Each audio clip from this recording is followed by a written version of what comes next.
Mexicanas, mexicanos, ¿sabían que la independencia de México tiene cierto sabor a Francia y que Napoleón Bonaparte tuvo vela en este entierro? ¿Sí? Como lo oyen, Francia tuvo un papel preponderante que pocos conocen en este hecho histórico. Aquí van 10 hechos verificados, calados, garantizados, que te van a volar la cabeza de cómo el grito de independencia mexicano tiene cierto toque francés. Comencemos, pues.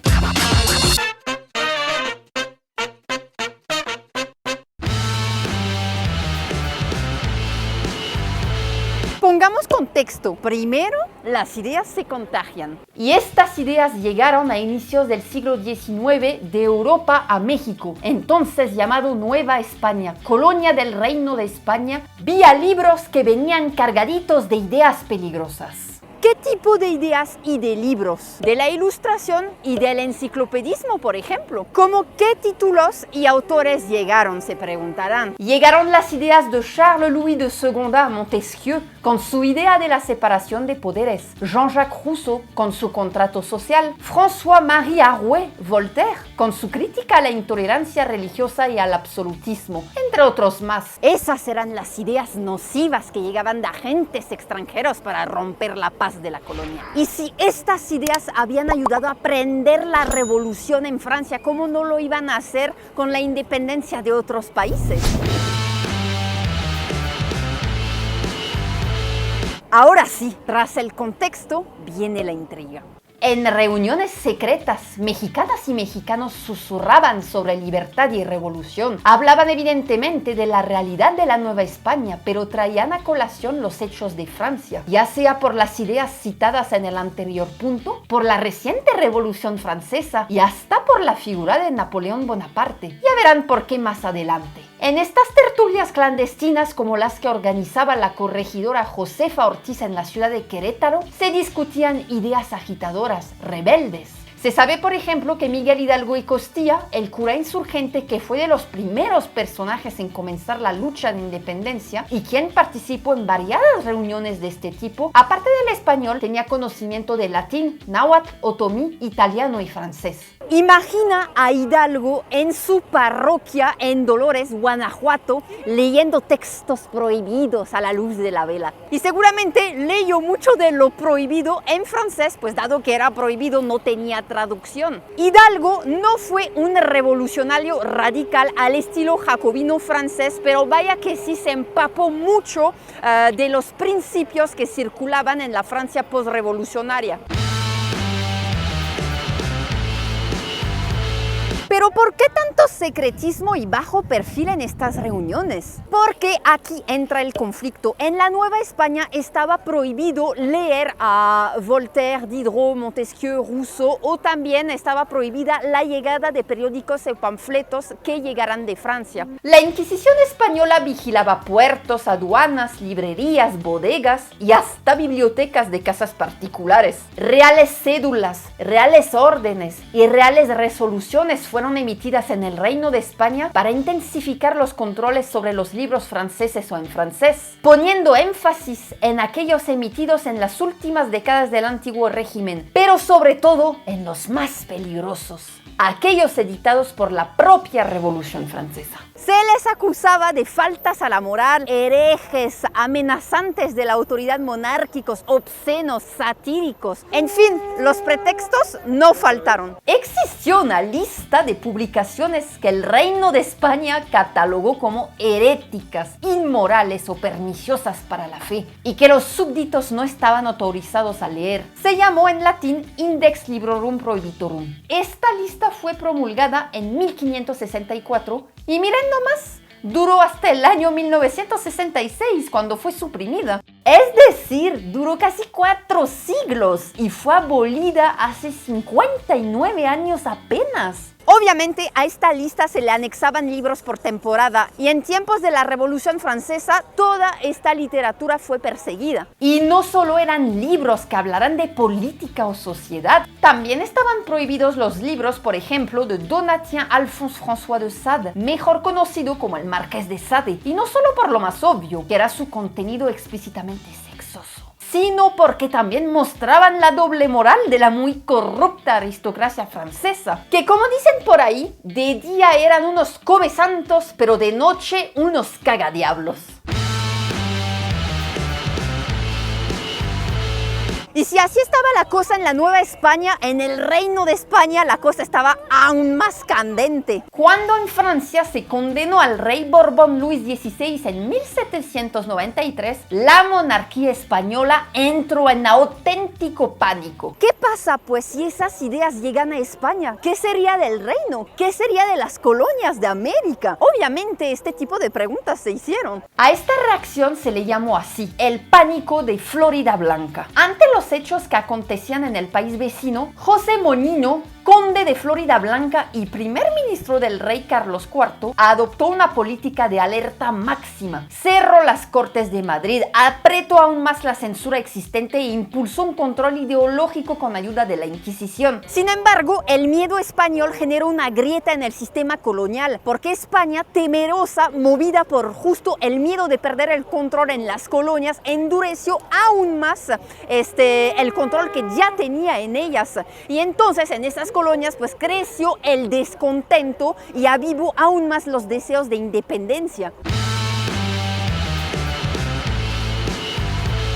Lo que para unos era conflicto, para otros fue inspiración. Como sabemos, la censura termina provocando lo contrario a su fin, que lo que busca acallar se escuche más fuerte y que lo que quiere apagar, pues lo aviva. Y pues así pasó aquí. De una u otra manera, toda la literatura prohibida que se había generado en Francia por años llegaba a la Nueva España de manera clandestina. Fue así que gente en este país supo que en Francia se había tirado a un rey y que se podía hacer un cambio radical en la entonces Nueva España. Los lemas de la Revolución Francesa se colaron a las tertulias de las que hablamos antes, por lo que las ideas de libertad, igualdad y fraternidad resonarían poco después en documentos y proclamas independentistas.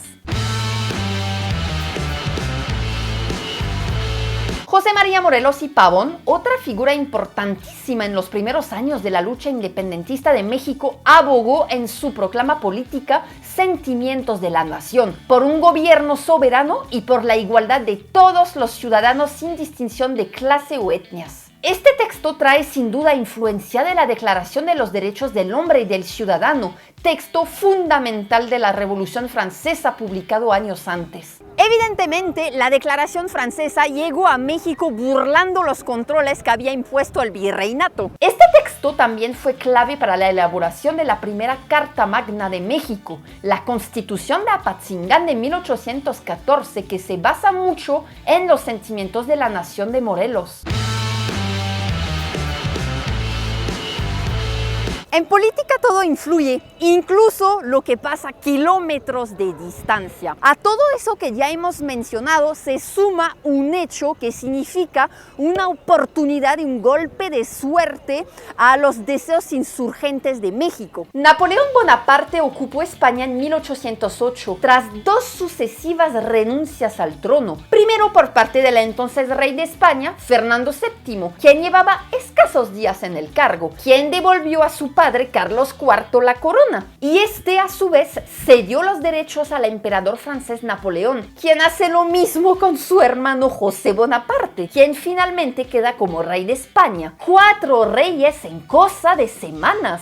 Carlos IV y Fernando VII fueron muy complacientes con Napoleón. Sin embargo, a Napoleón el pueblo español no lo quiere y la invasión francesa en España dura hasta 1814, cuando se reinstala Fernando VII por golpe de estado. Pero ¿cómo benefició todo esto a los independentistas? El hecho debilitó a la monarquía española, lo que creó un vacío de poder en las colonias españolas, no solo México, sino en todo el continente, que vieron ahí una oportunidad de maniobrar mejor y vieron que si cruje la monarquía en España puede pasar lo mismo en las colonias. La imagen de 2 reyes sometidos y 2 reyes impuestos no hizo más que cuestionar más el orden colonial. Pero ojo, Napoleón al inicio quiso hacerse de las colonias en América para el reinado de su hermano, pero al ver que sus administraciones permanecieron fieles al rey Fernando VII y que aportaban recursos para la resistencia ante la imposición de un monarca francés, no metió más las manos en ellas. la oportunidad siguió presentándose para las ideas insurgentes con la primera constitución liberal de España, la Constitución de Cádiz, conocida como la Pepa. Esta constitución surge en plena crisis del Reino de España, con Fernando VII fuera del trono. Fue una constitución que sin proponérselo puso su granito de arena para fomentar aún más los deseos de libertad en México. Ante la ausencia del rey español y la imposición del rey francés, las Cortes de Cádiz, compuestas de diputados del Reino de España y de sus colonias y con diverso tipo de ideología, elaboraron una carta magna muy liberal para su época. Con la intención de contener a Bonaparte, el texto habló de derechos ciudadanos, límites al poder monárquico, respeto a la soberanía, pero a la par también contuvo al poder monárquico de la corona española. Fue una constitución monárquica constitucional, pues no desconoció la figura del rey, pero sí le puso muchos candados. Solo duró 2 años, porque al regreso de Fernando VII al poder, este la abolió. Pero bueno, mientras esto pasaba en Europa, aquí de este lado, los independentistas veían, miraban y decían: ah, mira, una constitución que le pone límites al rey, que habla de soberanía, de igualdad, de libertad. ¡Qué interesante! A ver, cuéntame más. Lo que fue una constitución para defenderse de Napoleón sirvió de este lado para acelerar aún más los deseos de defenderse del Reino de España, pero con un marcado sello republicano.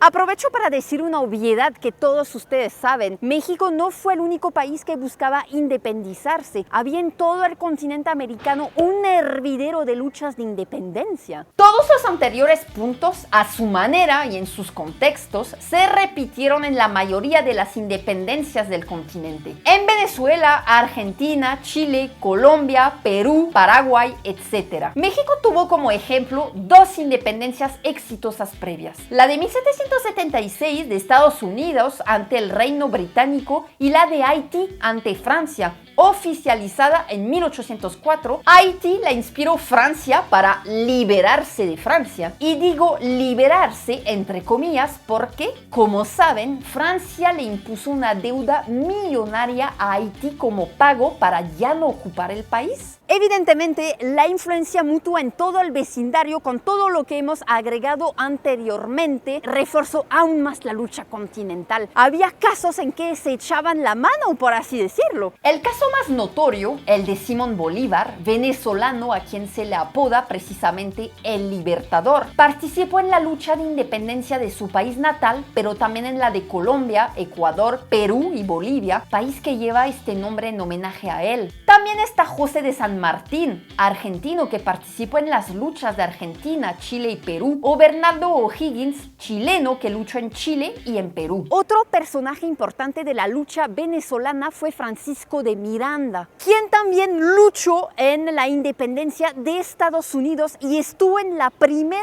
línea en Francia para la revolución. De hecho, este militar venezolano fue general de una sección del ejército revolucionario francés cuando las monarquías europeas quisieron reinstaurar la monarquía francesa. Miranda fue perseguido en la época del terror por el Tribunal Revolucionario y aunque pisó la Conciergerie, no terminó siendo guillotinado por fortuna y años después estaría en Venezuela promoviendo la ruptura con España. Por cierto, si quieren saber por qué a la Conciergerie, este bellísimo edificio que está situado en el centro del río Sena, le decían la antesala de la muerte, ya hice un video al respecto que les voy a dejar en la caja de descripción.